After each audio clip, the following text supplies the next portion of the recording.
샬롬 할렐루야. 요한복음 20장 15절에서 18절이요.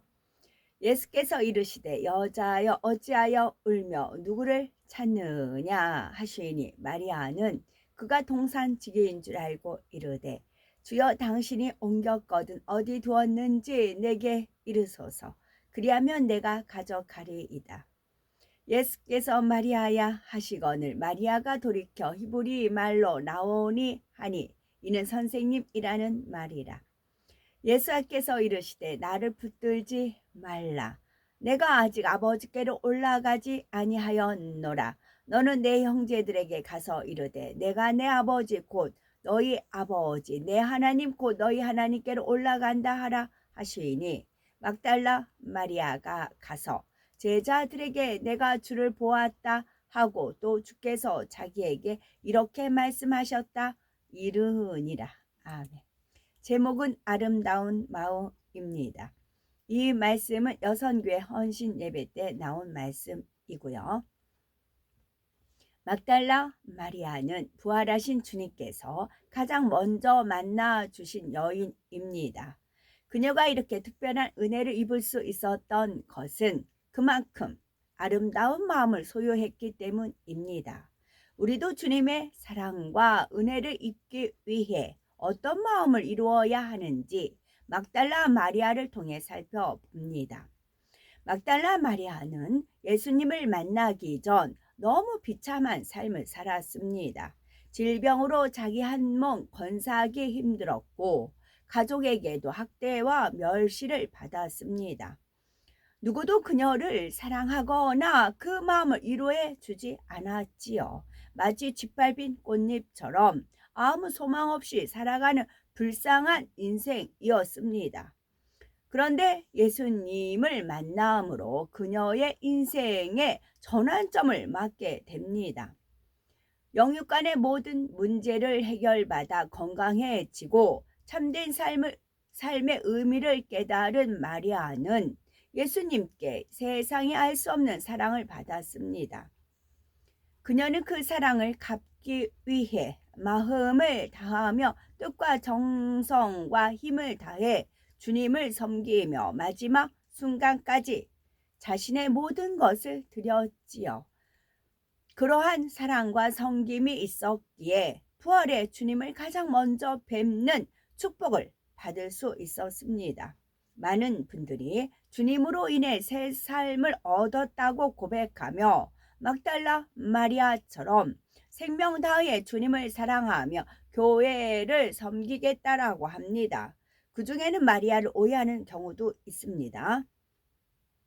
육을 붙잡고 행하면서 나는 막달라 마리아와 같이 사모한다 라고 하지요. 또 자신의 잘못을 발견하지 못하고 나는 영에 가까운 모습이다 생각함으로 영적인 발전이 더딘 경우도 있습니다. 그러면 은혜를 잊지 않은 막달라 마리아와 같은 아름다운 마음이 되기 위해서는 마리아의 어떤 마음을 닮아야 하는 것일까요? 첫째는 오해하지 않는 마음입니다. 두 번째는 욕심이 없는 마음입니다. 첫 번째, 오해하지 않는 마음입니다. 대부분의 사람들은 누군가를 사랑할 때 그에 대한 대가를 바라게 됩니다. 상대를 가장 사랑하여 헌신한 만큼 받기를 바라지요. 그렇지 않으면 쉽게 오해하고 서운해하기도 합니다. 자신이 사랑하는 방식으로 돌려받기를 원한다면 영으로 사랑한다고 할 수가 없습니다. 막달라 마리아는 자기 소유와 생명 다해 은혜를 갚기 원했고 예수님만 바라보며 사랑을 드렸습니다. 그렇다고 예수님이 마리아만을 사랑하신 것이 아닙니다. 예수님이 가시는 곳마다 가난하고 병든 수많은 사람들이 몰려왔고 제자들도 있었기에 모두를 따뜻하게 가르치며 돌아봐 주셨지요. 그런데 마리아에게는 차갑거나 소홀하게 대하시는 것처럼 보일 때도 있었습니다. 그래도 베드로에게는 저렇게 많은 말씀을 해주시는구나. 저 여인에게는 저렇게 따뜻하게 웃어주시는데 왜 나에게는 그렇지 않으시나 하면서 서운해하거나 힘을 잃지 않았습니다. 힘들게 삭바느질하여 한 푼 두 푼 모아서 주님과 제자들을 위해 다 드렸는데 왜 저들보다 사랑을 못 받는 걸까 하지도 않았지요. 마리아는 예수님이 염려하지 않고 마음 편히 사역을 이루시도록 항상 배려하였습니다. 사모하는 마음은 간절했지만 만나 대화를 나누지 못한다 해서 서운해하지도 않았고 예수님이 봐주지 않아도 오해하지 않았습니다. 이미 생명 다한 사랑을 받았고 그 사랑을 믿었기 때문에 눈길을 주시지 않아도 그 신뢰에는 변함이 없었습니다. 예수님이 무슨 말씀을 하시고 어떤 행동을 하셔도 이해할 수가 있었지요. 육신의 생각이 아닌 영으로 마음을 주고받았기 때문입니다. 세상 사람도 참으로 사랑하고 친밀하면 마음이 통한다고 하지요. 그 사람의 행동이나 눈빛, 표정만 봐도 이해할 수가 있지요. 영으로는 더욱 그러합니다. 진실로 사랑하여 중심에서 섬기고 대가를 바라지 않으면 결코 오해하거나 서운해하지 않습니다.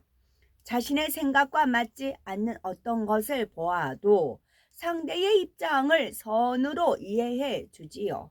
나아가 왜 그러는지 상대의 의도와 깊은 마음까지 느끼게 됩니다.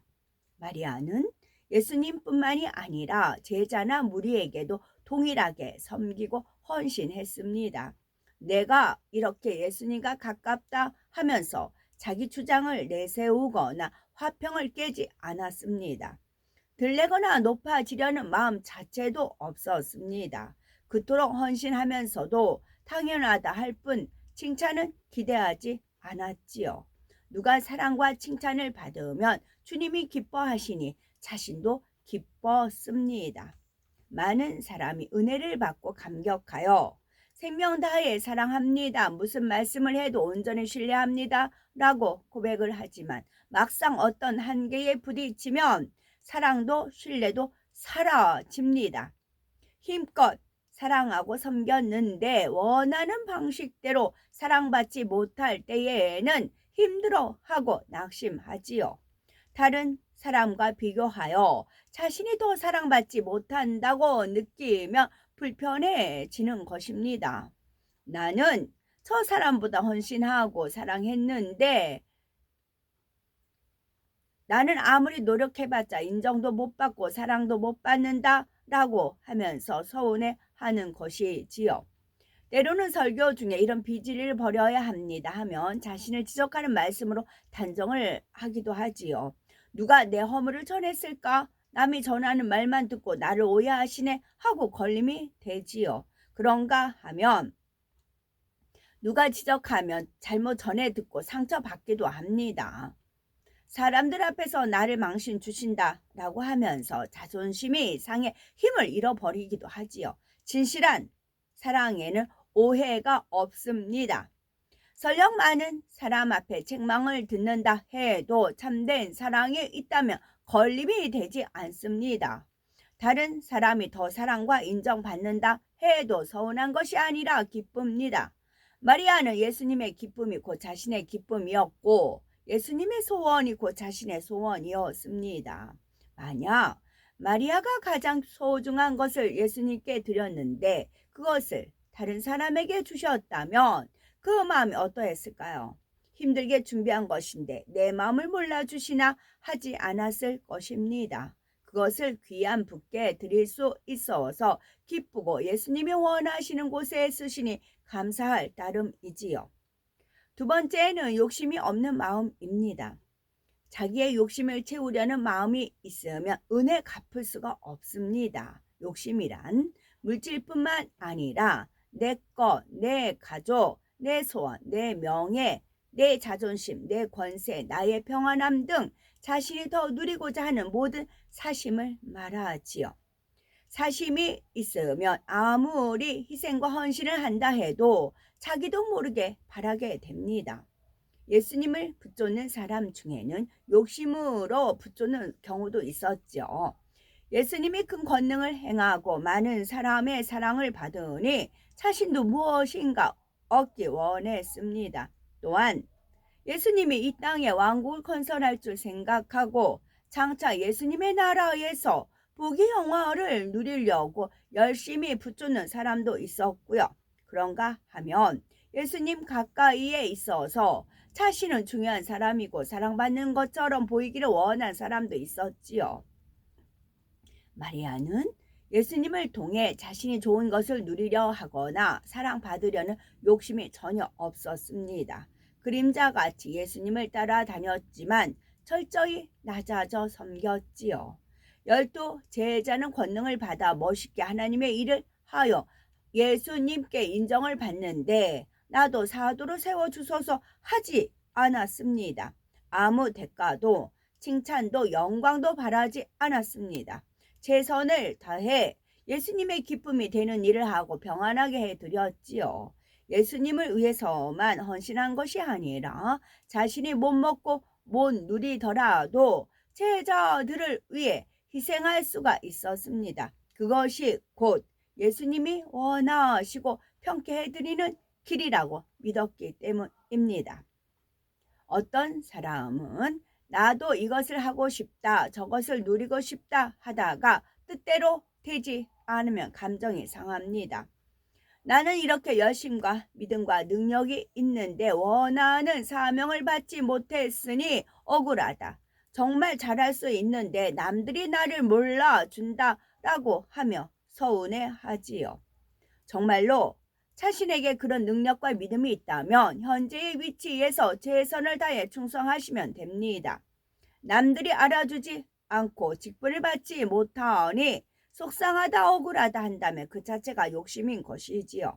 또 스스로 영이라고 드러내며 자신을 심는 사람도 있습니다. 나를 인정하시니 나는 영의 사람이다. 나는 영에 가깝다. 내 말을 들으라 은근히 비치는 것이지요. 이는 자신의 영광과 명예를 구하는 마음에서 나옵니다. 우리는 참으로 은혜를 갚기 원한다면 어떤 대가를 바라지 않고 사심 없이 주님을 사랑하고 섬겨야 되겠지요. 세 번째는 변개하지 않는 마음입니다. 세상에서도 어려울 때의 친구가 진정한 친구라고 합니다. 어려운 상황에 처하면 친밀하던 사람도 멀어지고 어려움이 크고 오래 지속되면 사랑했던 사람도 대부분 변질되는 것을 봅니다. 막달라 마리아는 환경과 조건이 아무 상관이 없었습니다. 예수님께서 많은 무리들 앞에 역사를 베풀며 영광을 받으실 때도 자신을 드러내지 않고 섬겼지요. 고달픈 사역으로 지치실 때도 곁에서 잠잠히 힘이 되어 드렸습니다. 채찍에 맞고 십자가에 달리실 때도 붙쫓음에는 변함이 없었습니다.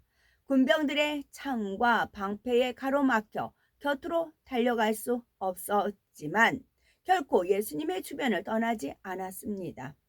성난 군중에게 잡히면 예수님과 같은 고난을 당할지도 모르는 상황이었지만 두려워 변개하지 않았습니다. 예수님 대신 자신이 고난을 당하더라도 은혜를 갚으려는 마음이었지요. 구약에 나오는 룻도 마찬가지입니다. 희망이 없는 시어머니를 떠나 자신의 살 길을 찾아 나서지 않았습니다. 다가올 모든 어려움을 감수하고서라도 사랑하기 때문에 끝까지 남았지요. 이처럼 진실함이 있을 때에는 결코 환경이 그 진실을 바꿀 수가 없습니다.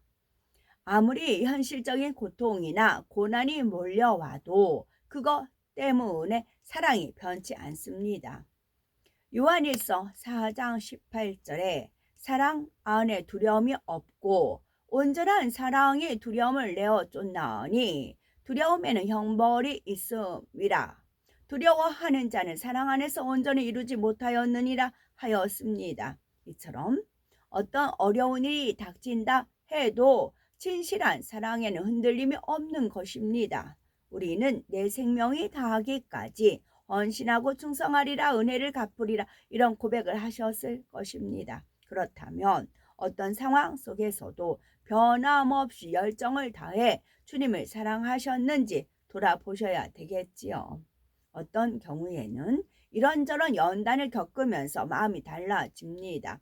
이제 못하겠다, 더 이상 자신이 없다, 이런 일까지 내가 당해야 하나 하고 불평과 부정적인 말이 나옵니다. 차라리 사명을 잠시 놓고 쉬고 싶다, 어디론가 멀리 떠나고 싶다 하기도 하지요. 주님을 배신한 것은 아니라고 변명하지만 이것도 변개하는 것이며 진실과는 거리가 있습니다. 예수님의 십자가라도 대신 지겠습니다 하던 마음이 조그만 자신의 연단조차 감당하기 힘들어하는 마음으로 변한 것이지요. 때로는 연단이 아니라 세상 욕심 때문에 주님만 바라보고 달려가던 열정이 식은 경우도 있지요. 주님께서 원하시는 마음은 전영원이 지나도 변함이 없는 정금처럼 진실하고 한결같은 마음입니다. 하나님께서는 막달라 마리아처럼 아름다운 마음을 이루게 하시려고 우리를 경작하고 계십니다. 무엇이 주님을 향한 참된 사랑이며 교회와 영혼들을 위한 것일까요? 주님께서 다시 오시기 전에 진리의 말씀에 합당치 않은 작은 것 하나까지도 발견하여 변화되셔야 되겠고, 그래서 흠과 티가 없는 보석같이 아름다운 주님의 신부로 나오셔야 되겠습니다.